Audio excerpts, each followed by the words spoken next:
to today's Coaches Clinic. The better we are at conveying our value of what we specialize in, whether it's through our resume, through our LinkedIn profile, through the marketing that we're going to do on LinkedIn, our LinkedIn content strategy, or how we do that on a call, it is super important. And one of the confusing parts with most of you guys here, you've done so many things, but I can help you with strategy. You got procurement issues, you got any of these things. So we want to make sure that our message is solid. The analogy I like to give is if I'm going to buy a Nike shoe and I want a red pair of Air Max for running, if I go to the shoe store and I ask for a red Air Max shoe and they brought me back a green Adidas, what the hell's going on here, right? That's sometimes how you guys sometimes are branding yourself, not with the resume, but while you're on the call. We have to get specific about the value that we can provide. And if someone goes to your profile and it says chief of staff, director of technology, all this stuff, they're going to be like, I'm confused and I'm going to leave. Because what happens? How long do people look at your profiles? How long do people look at your resumes? What message do you want to convey? That's the same thing that when we talk about your pitch, your elevator pitch, however you're starting the conversation, we talk about how important that is. It's the driving thing. Are you trying to grow revenue? Are you trying to hire better people? How can we position ourselves generally on these interviews? But you see what I'm saying?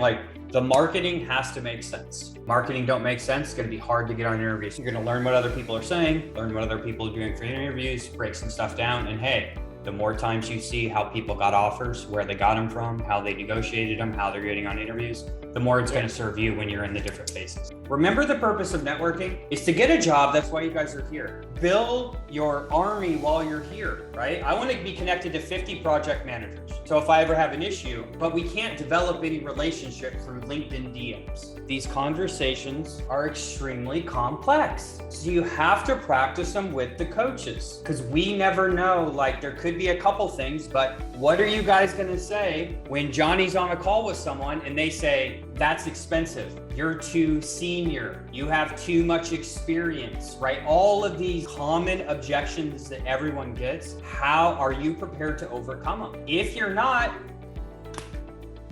you lost that opportunity. I've seen it happen so many times.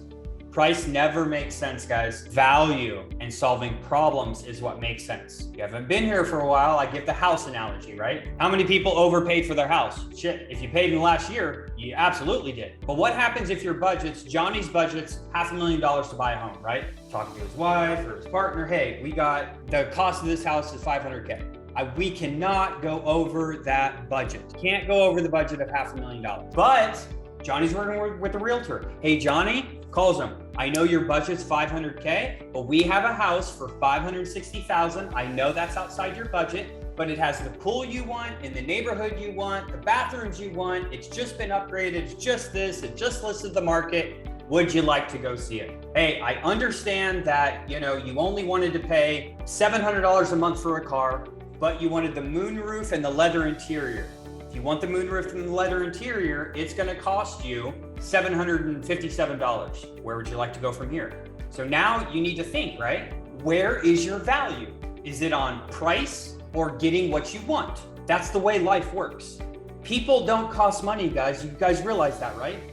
When they hire you, the company is hoping to make 3 to 100x of what they're paying you.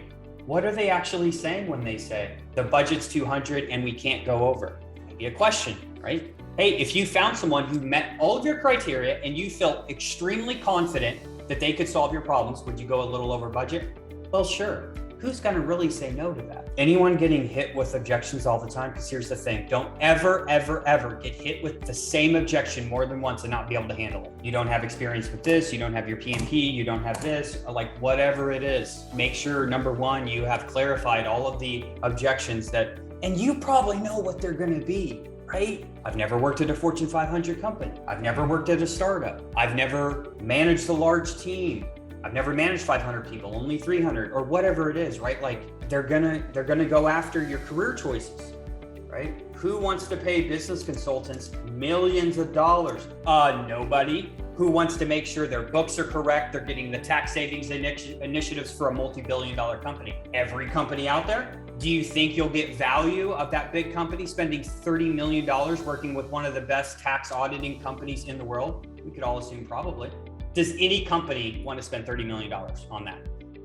Probably not.